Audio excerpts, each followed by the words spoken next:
Okay,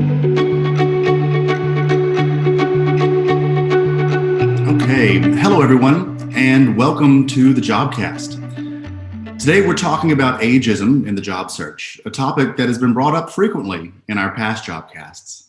I'm excited to introduce our guest speaker today, Kenneth Johnson. He is president of the diversity recruitment firm East Coast Executives, a Forbes career coach, Google Honor facilitator, TEDx speaker, and organizer of TEDx Harlem. Kenneth is host of the National Urban League's Digital Career Success Series and host of the Career Seekers Show on 106.5 FM WPPM in Philly. And that's me. I'm Travis Steba. As a recruitment evangelist here at Indeed, I work with employers across all industries to help them understand how to use Indeed to attract the right candidates and how to improve their hiring process. So with introductions out of the way, take it away, Kenneth. Thank you so much for the incredible introduction, Travis. I really appreciate it. Listen, while you guys are looking over the learning objectives for today's session, I would like to remind you that today's session is interactive and there will be a Q&A segment where Travis and I will answer some of your questions here on the Indeed platform. All right, so according to a 2017 national survey by AARP of adults over 45, 60% of respondents reported having seen or experienced age discrimination in the workplace. Older women, African Americans, Hispanics, and those who are unemployed were more likely to feel they were the subject of discrimination.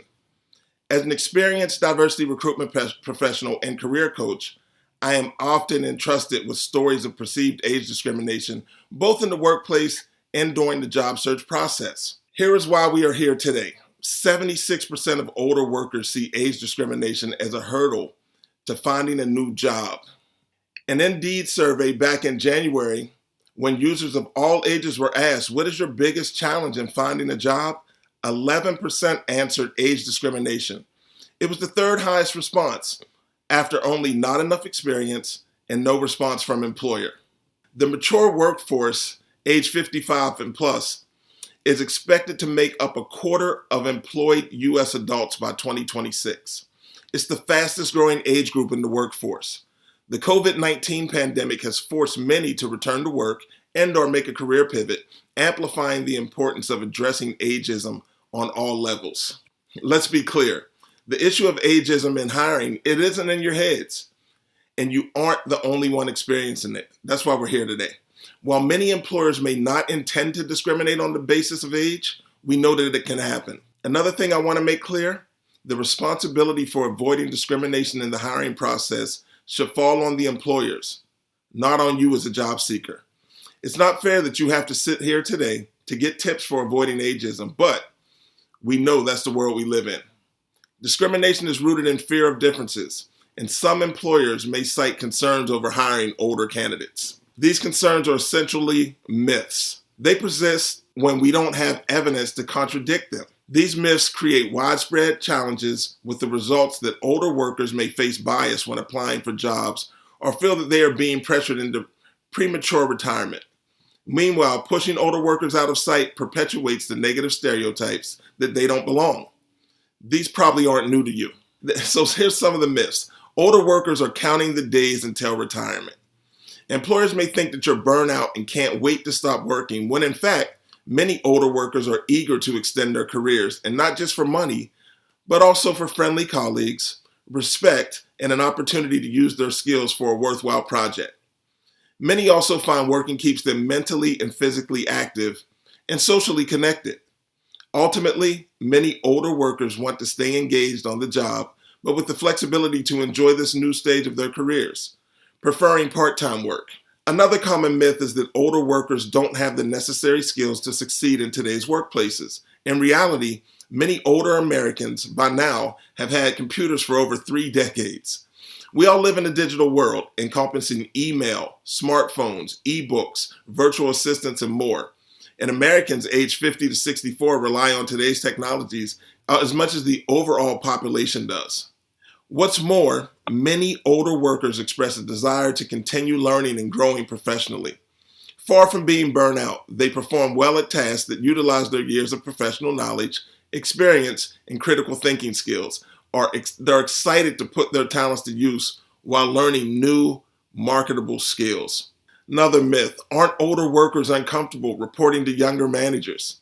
This myth equated to age with on-the-job seniority is an outdated myth in today's multi-generational workplace. Maybe some younger managers are uncomfortable managing people with more experience than they have. It's possible accepting directions from someone much younger could be difficult, but if managers respect what employees of any age know, then older workers aren't as likely to get resentful. Encouraging positive relationships between younger managers and older workers upends traditional ideas about leadership and challenges ageist assumptions.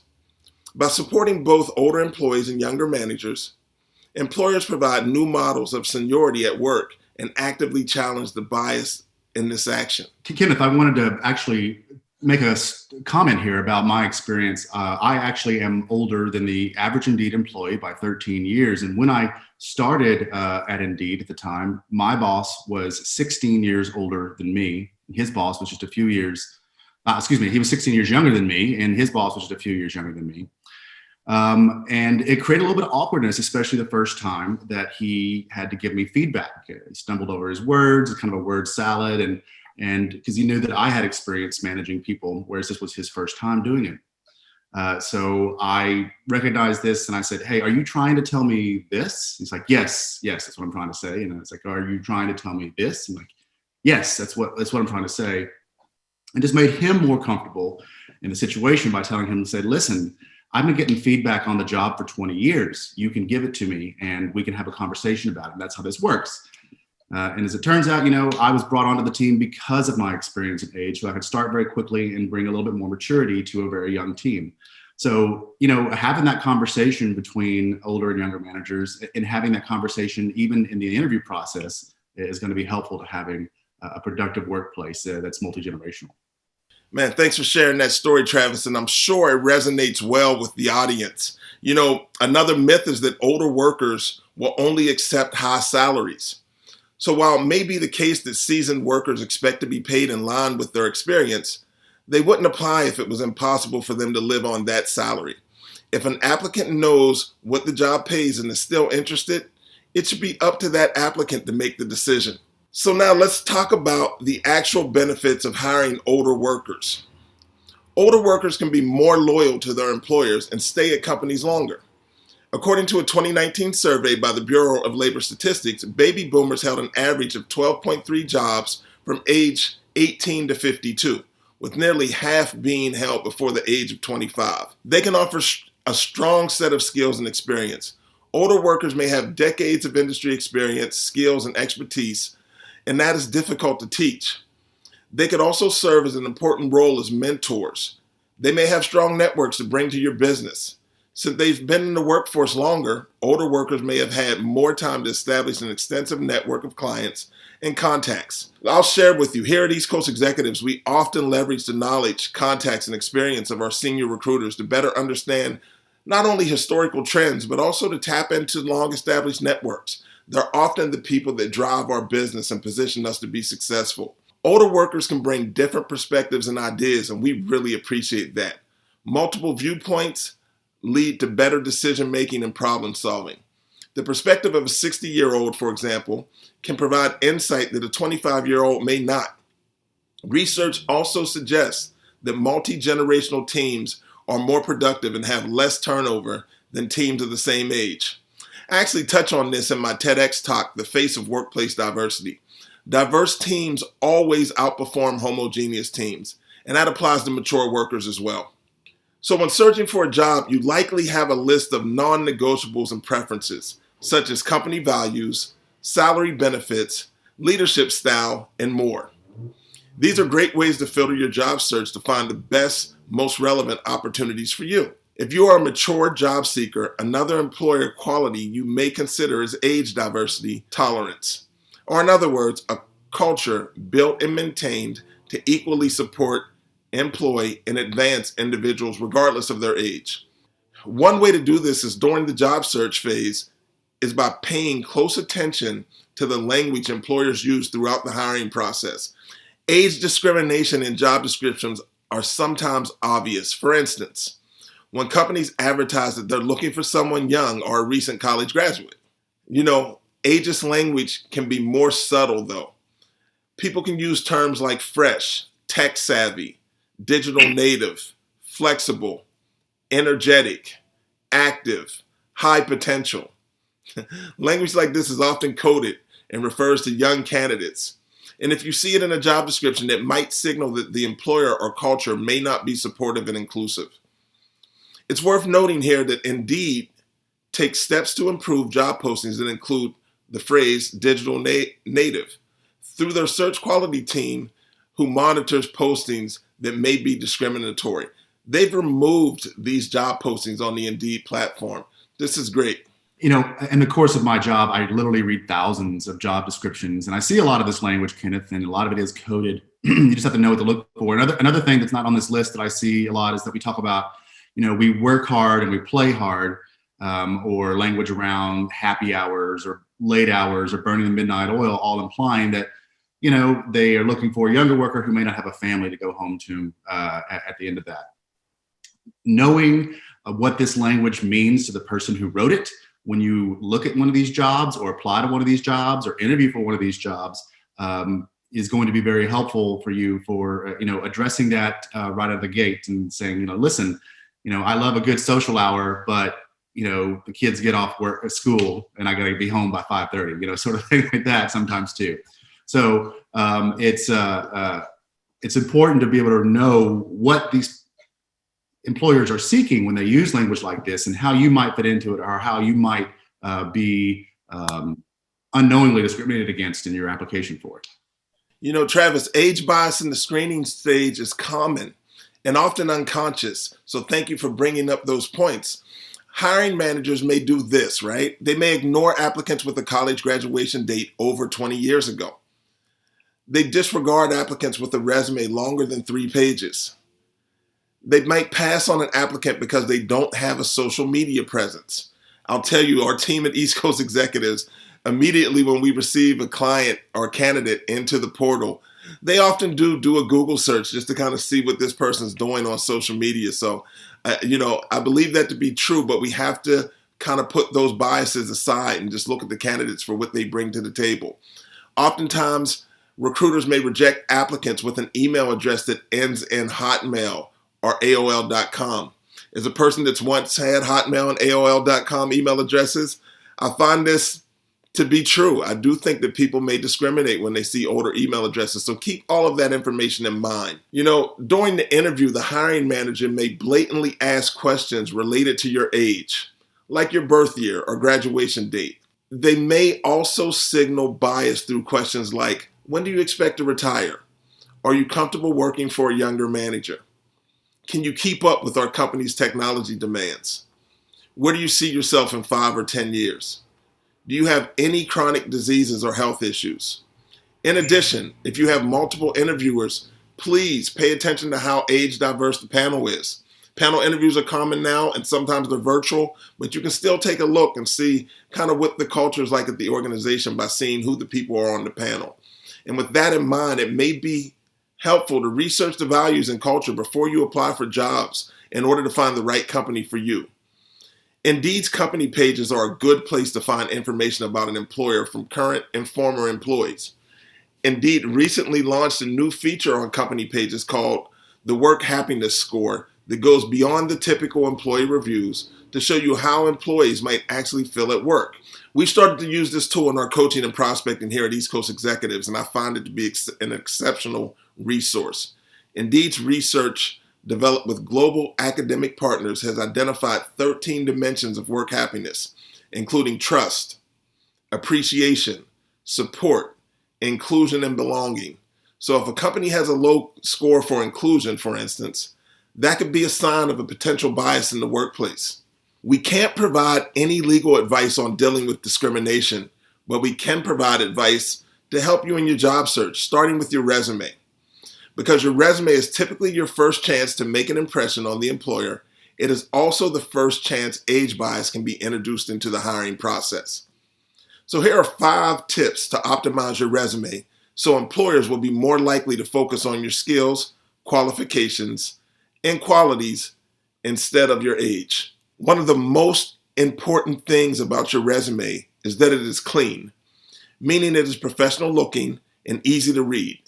If you're unsure what a modern professional resume looks like, you can start by browsing free templates on Indeed that have been created based on employer preferences. This is important. A study by the career site ladders.com found that recruiters on average spend 7 seconds looking at your resume. So, with that in mind, while the specifications of a clean and professional resume may vary by industry, you can start by making sure your resume meets the following standards. It needs to fit comfortably on one page unless you are an executive or senior leader. Your margin should be about 1/2 inch to 1 inch maximum. One professional, easy to read font should be used throughout. Keep your font sizes to about 10 to 12 points, apart from section headers, which can be slightly larger. Bold your name in section headers always. There are some free professional resume templates and resources on the Indeed platform as well. All right, so you're getting your resume together. Let's talk about contact information. Your name. Remember, your resume is not a legal document, so it is acceptable to use your preferred name on your resume. For example, my name's Kenneth. That's my legal name, but often on my resume I use Ken Johnson. You will use your legal name for other official documents during the hiring process, such as background checks and insurance forms. Again, email. Consider using the current email domain as opposed to platforms that were popular when email first became a widespread form of communication, such as AOL or Hotmail. It is best to use a professional email address that is not distracting. Let me give you an example here. So instead of using hockeydad58 at, let's just say, email.com, you may opt for j.smith@email.com. Your address, including your full physical address, is no longer necessary, since much of the hiring process is done online, and doing so raises safety concerns for some candidates. You can include your city and state, or even just your state is acceptable. Phone numbers. Be sure to only include one phone number that you can most reliably be contacted by. And remember to record a brief, professional, personal voicemail message instead of leaving the default message. Now, this is important as well, and please make sure your voicemail inbox is not full, preventing recruiters like myself from leaving a message. Kenneth, make sure, it's personalized. It at least has your first name on there so that the recruiter knows that they have reached the right place. Don't just leave, the robot voice saying, "You have reached." Make it personal. Valid point. We like to know that we're reaching the right person. Because you likely have a wealth of valuable experience that employers want to read about, it is typically best to move your education section to the bottom of your resume. We see this often. We see people position their education at the top of the resume. And honestly, as a recruiter, we appreciate the commitment and the work that you've put in to receive that education, but we really want to get into your work history as fast as possible. Remember, sometimes you only have 7 seconds to catch the attention of the recruiter. So, removing associated education, attendance dates, and details like your GPA can also remove the distraction of an older graduation date. The more you can create interest around your work experience, the better. If you have advanced degrees like your master's or PhD, include those in rank order of level.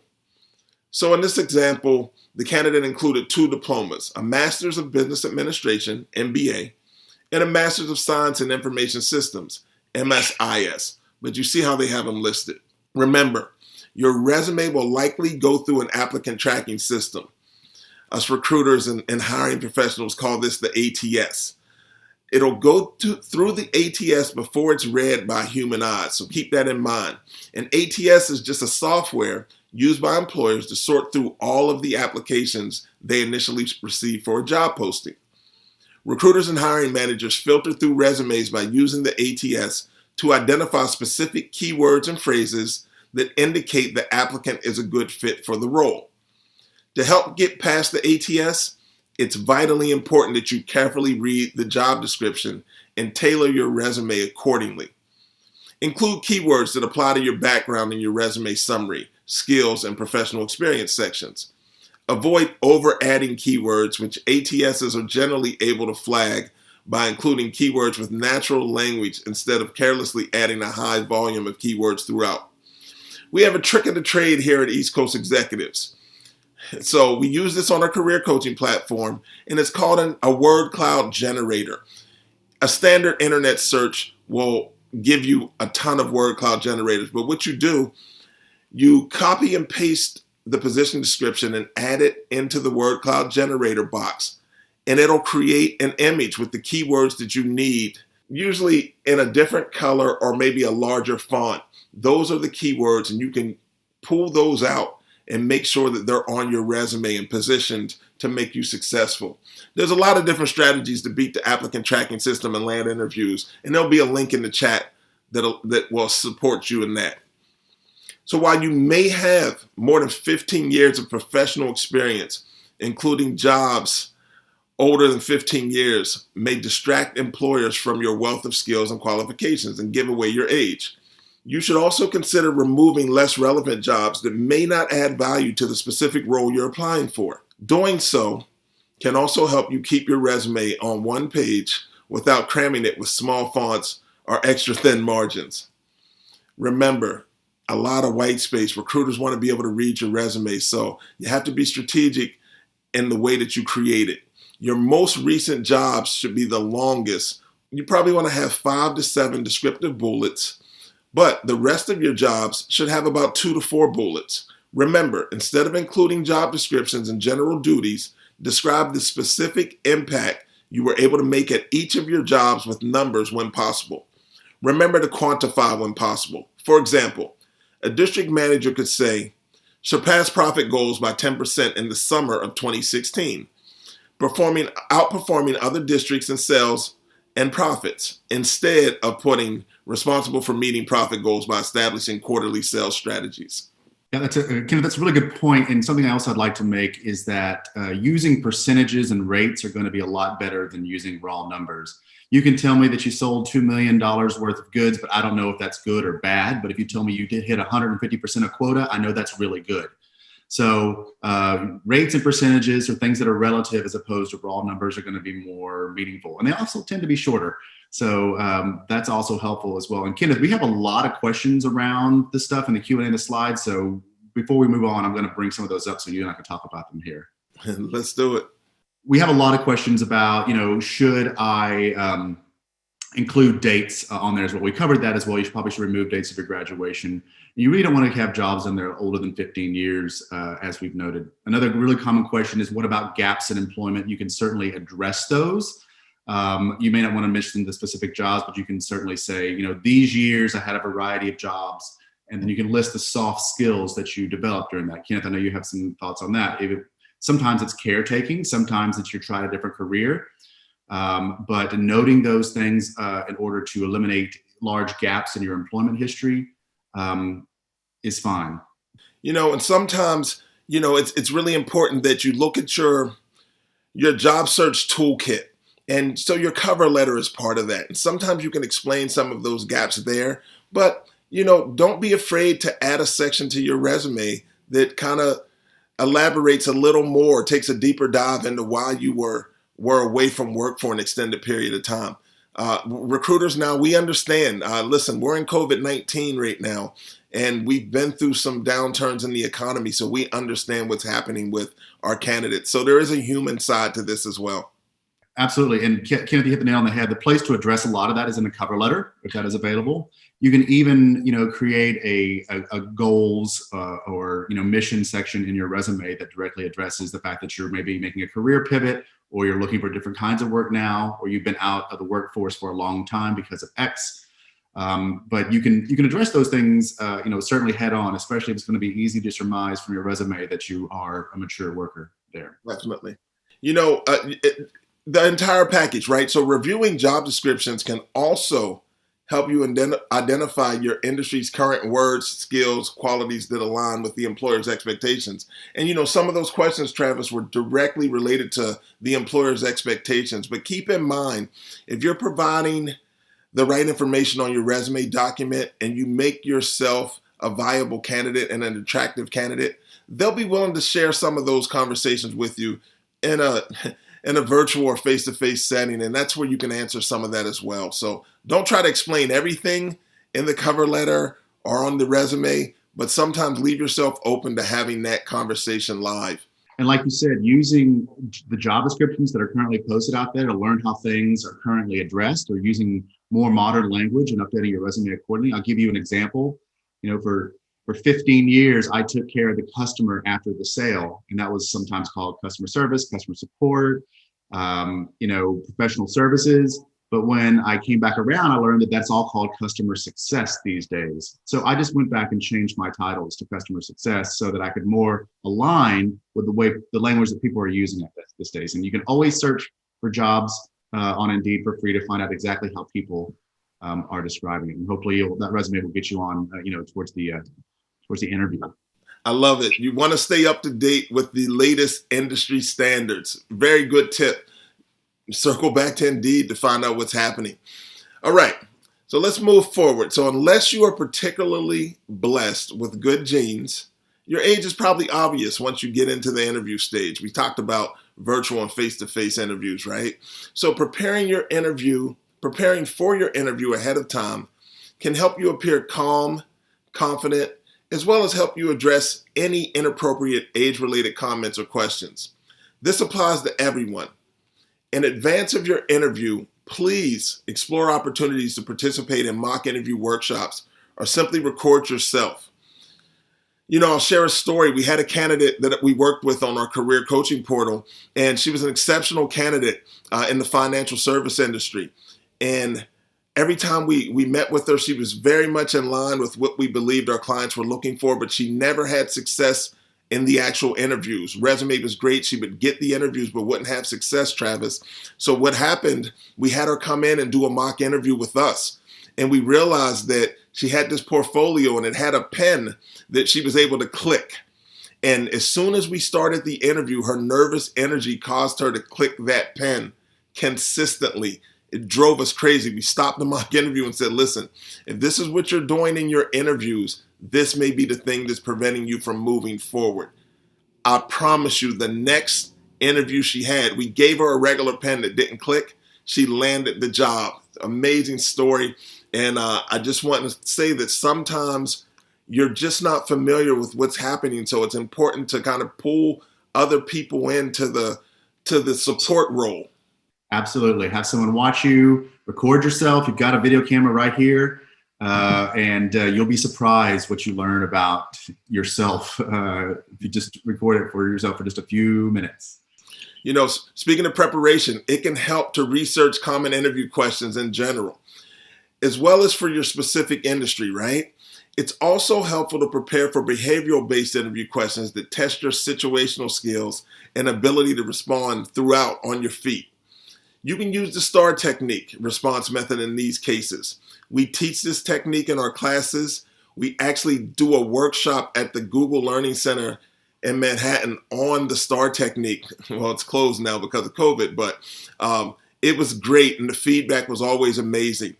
You may have heard of this before or heard it called the CAR method, where C stands for challenge, but this works the same way. STAR stands for situation, task, action, results.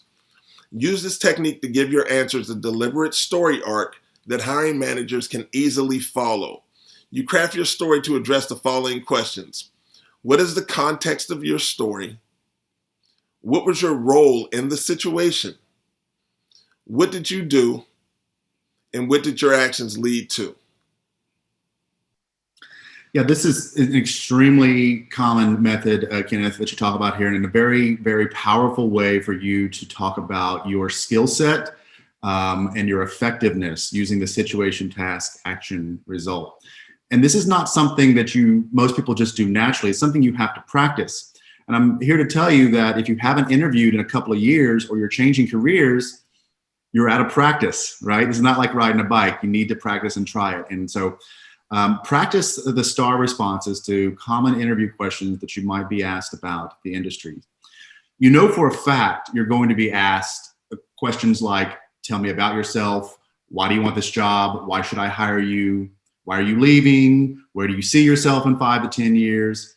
The STAR method is a great way to talk about when those questions that say, tell me about a time when you demonstrated a skill to, fix a thing, resolve a conflict, to win over a client, that sort of thing. That's a fantastic way to do it. But you're going to be asked those questions like I just rattled off there. So having I'm not going to say a scripted, but practice what you would say and make sure so you don't ramble in a job interview. Make sure that you can answer these questions in 30 to 120 seconds and answer it directly and succinctly. And the only way to do that is to practice it. It's to write it down, figure out exactly what you want to say that demonstrates your skills and your effectiveness so that you can be prepared when you inevitably get asked questions like this. And definitely a best practice, and speaking about some interview best practices, things that you'll see that are meant to directly counter myths that we talked about earlier, right? So emphasize your excitement for the role instead of your wealth of experience. For example, you might show that you are excited about the opportunity by studying their business model and mission and coming to the interview prepared with ideas that pertain to your role. This is a little different than the STAR technique. It's a deeper dive for sure, but it's very important. You want to express your willingness to both lead and follow. It's important that as a mature candidate, you communicate a desire to collaborate. Collaboration skills are highly valued in today's workforce, and you should prioritize them as such in the interview. You want to indicate your ability to be self-sufficient. Employers value self-aware candidates who are able to find answers to simple questions, identify their strengths and weaknesses, and identify ways to improve. You should also communicate your ability and eagerness to learn and to get up to speed quickly. Communicate your ability to work with different people. Collaboration again. Diversity in age is equally as important in the workforce as diversity in race, culture, ideas, gender, and more. It is important to express how you value working with people who are different from you, and how you might resolve inevitable conflict professionally when it arises. Kenneth, we have a couple of questions around this where they get asked in interviews, how can you, interact with people who are the majority of this company who is like 35 years and younger. And I think we kind of indicate it here too. You can be proactive about that. You can talk about situations if you're a parent, about how you deal with younger folks, talk about situations in your life where you are surrounded by folks who are younger than you. But Kenneth, what advice might you give someone who gets asked, like, how do you deal with people who might be 15, 25 years younger than you when the majority of the company is that way? I think it's really important, Travis, to display your listening skills. I think a lot of times in those environments, as a mature worker, we go into the role of, hey, I've been here before, let me tell you what to do. But sometimes people are just looking for you to listen and kind of serve as someone that they can just kind of bounce things off. And then when the time permits, you may want to go into sharing experiences, but it's going to be really important that you value the input and the communication of the younger worker in that setting. What you want to do, even this holds true in the interview process as well. You want to show genuine interest in your interviewer. So you want to ask thoughtful, smart questions about your interviewer, their role in the organization. You can build the connection with your interviewer through asking those types of questions. It's not always about you. It's always about them. If you do this, you can build a rapport and encourage a positive experience for both parties during the interview. Yeah, it's super important to show interest. The answer to why do you want this job is not because, I need the paycheck. We all need a paycheck, right? You want to show some genuine curiosity about the role and some really good questions to ask that are applicable to about almost any industry is, why is this position open? Tell me about the team that I'll be working with. If you're not interviewing with a hiring manager, ask about your hiring manager. Ask how the role is to be evaluated, right? How are you going to be measured? What does success look like? All of these things are absolutely valid questions to ask. And if you're not curious about them, it indicates that you haven't put much thought into the process. And it also indicates to the interviewer, when you do ask questions like this, that you are genuinely interested. These are the sort of questions that, again, you would tend to ask when you've had more than one job, right? When you are a more mature worker. You want to know, you've been through it in the past. How am I evaluated? What's the team like? That sort of thing. Man, amazing information. When you're sharing this information and when you're engaged in that interaction, although you want to be confident, but you have to be mindful to have calm body language throughout your interview. You want to make eye contact and smile. And this also conveys that you're listening. Listen, a lot of times in the portal, we find that people get concerned about how to dress. You don't have to dress in a way that will make you feel like you're fitting in. Simply show up in a clean, tidy clothing that makes you feel confident. If you're unsure, business casual is usually the safe option. That's something we always teach. When you're in these interview settings, you want to redirect the conversation in the event of any inappropriate comments or questions. If your interview makes comments about or asks questions related to age, politely ask clarifying questions or simply steer the conversation back towards the actual job. For example, if they ask something such as, how long do you plan to work? You might say something like, at this stage of my career, I want to employ my background to serve a mission I care about like yours. The ways I believe I'm best equipped to make a difference at the company are, and then you tie your skill set directly to the organizational mission. This information should be available on the company website or by doing your research online. But if you do your research and when you're having these conversations, if you kind of understand the big picture, you'll be able to steer the conversation in the direction that you feel most comfortable in. And Kenneth, we are getting a lot of questions around this, including the previous one. What happens if they ask you how you're going to deal with that? One of the good things about being a mature worker is that self-awareness and self-mastery are things that only come with maturity. So the ability to, calmly pivot and talk about what you can bring as opposed to what you don't bring is going to be something that, you should practice and consider. But redirecting it back towards the job and the skill set is going to be one of the best practices here. Definitely a best practice. And Travis, in today's environment, many employers are conducting virtual interviews now instead of in-person interviews. They're continuing to hire during COVID-19. Don't let anyone tell you that people aren't hiring. They're definitely hiring, but you need to be prepared. And this means that you have to use Zoom or video call technologies to interview. And as we said earlier, one big concern those hiring managers may have about older candidates is their ability to use today's technology. I'm going to be transparent. We were setting up to do this actual session and we had tech issues. It happens, but the key is that we prepared for that and we were able to be successful due to that preparation. So preparing for technology needs to be a part of your interview cycle. So this means it's on you to debunk the myth by being prepared. There's a whole other jobcast dedicated to virtual interview tips, but here are a few that may be helpful. You want to download the necessary apps. You want to check that your webcam, microphone, and audio are working. Check your internet connection and make sure you're not downloading anything in the background.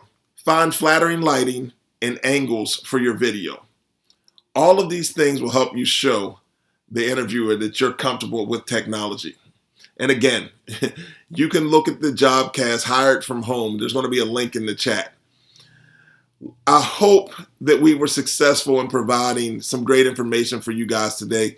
Listen, this is what I do for a living. I enjoy it. I love the work. I want to thank the team at Indeed, Brandy, Travis, everyone for kind of supporting me and delivering this to you.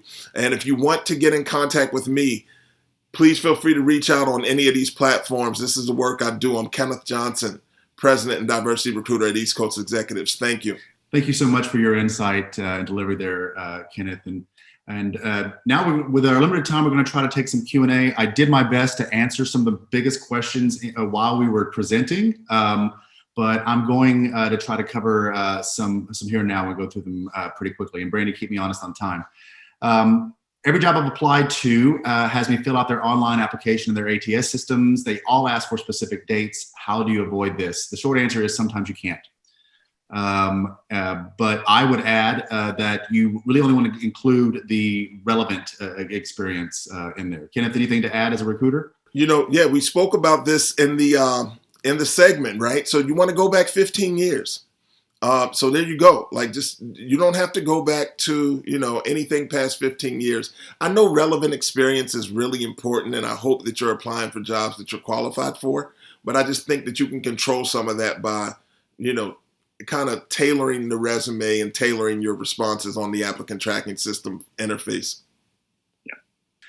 Next question, is there a good way to proactively bring up the age issue? Cover letter, mission is possible there as well on your resume, or a goal statement is one way to be very proactive about that. But the cover letter cover letter is always good for covering things that aren't completely evident by looking at bullets on a resume. And that's where you tell your story. This is where you have more space and more time and more creativity. And that's where I would recommend being proactive there. I agree. And we teach something called the disruptive cover letter, where you're tying your unique experience directly to the product and or services of the company that you're applying to. And listen, when you can kind of make that connection, sometimes all the other stuff doesn't matter. You're making a connection that you are part of that company's tribe. Try that out as well. And we'll take one more question. This has actually happened to me. So I feel I've been rejected as overqualified for some jobs because at my age I'm expected to be in a higher level position or in management. Yet I'm not interested in these positions. What's the best way to spin this in the interviews? You just did. Say, I know what the job is. This is the job I want. Or there are certain things. I don't want to be a people leader. I mean, self-awareness is a gift that only comes with maturity. So being direct about it at that point in time is going to be very helpful. Kenneth? Yeah, I think that's why it's so important to use the STAR technique, right? Because, you can kind of combat some of those tendencies for people to believe that you're overqualified and not interested in the job by sharing stories about how you've went above and beyond in other roles and to make people comfortable. Sometimes you need to share a story that aligns you directly with the thing you're looking to either prove or combat. And those stories are powerful, and the STAR technique's a great way to convey them. Well, we are out of time. Sorry we couldn't get to all your questions. They're all really good in many ways, but we're going to remember to look for the links in the chat and for the email of this recording. That'll have all these resources in there in the future.